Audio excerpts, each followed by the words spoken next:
Most people think that the phrase falling from grace means somebody has lost their salvation. Many, many people believe that. They use this phrase even when some of the ministers have messed up. You know, the men of God that have really messed up in the public. And so the news media comes on. Pastor so-and-so is fallen from grace. And so we think of that phrase as meaning somebody was in a righteous position or a good position and then they fell from that position. Here is what fallen from grace actually means. Writer Galatians, Paul writes, "Stand therefore in the liberty by which Christ has made us free, and do not be entangled again with a yoke of bondage."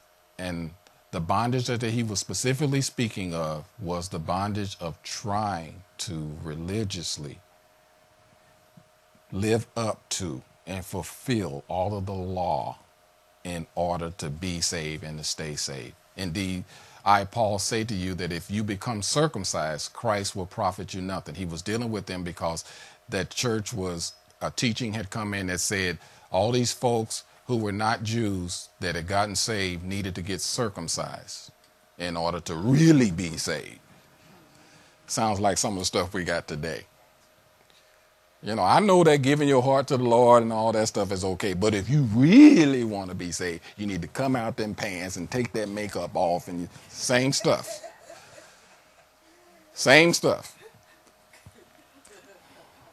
Because until you do all the rest of this stuff, you really ain't saved. And so Paul was writing, don't get again tangled up in that yoke of bondage. don't do that. But it happens.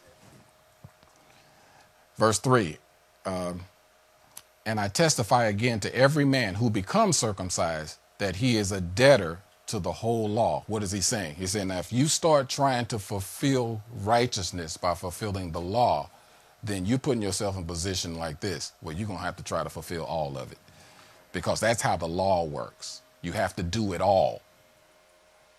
So if you're going to try to live saved by doing all this stuff, if you think your salvation depends upon you maintaining all this stuff, then you got to do all of it. Can't just have picks and chooses. I changed this part of it, you know, because there's over 600 of them. And so even in today's time, I want you to hear me clearly. For ministries and pastors and people that start saying you got to, it's according to what you wear and what you eat and all that kind of stuff. Well, if you're going to start picking out all the little parts, then you better start bringing out all 600 of it. Don't just pick out the little parts that you like or that you feel like we can adapt to our time. If you're going to do one of it, you better start trying to do all of it. And we already know you can't do all of it.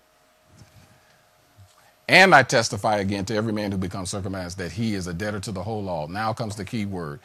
You have become estranged from Christ. You who attempt to be justified by law, you have fallen from grace.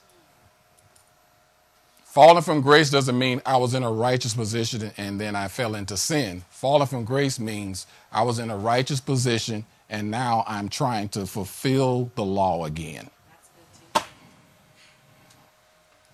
The Lord had already saved me, but now I'm trying to watch what makeup I wear, the pants, watching what food I'm eating. I'm trying to do all this stuff to stay safe. That's what it means to fall from grace. When you start trying to do stuff to stay saved, you have fallen from grace. What? I always thought falling from grace meant I fell into sin. No, it means you fell into religion. Falling from grace means falling into religion. You done fell from grace. I'm trying to do good stuff. Falling from grace is not trying to do bad stuff. It means I'm trying to do good stuff to stay saved.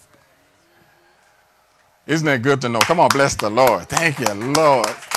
Now you say, okay, I'm not falling from grace. I'm holding on to the grace of God. My wife was singing it today. But for your grace, I could not be saved. If it wasn't for your grace, I would have gone my way. It's all about that grace.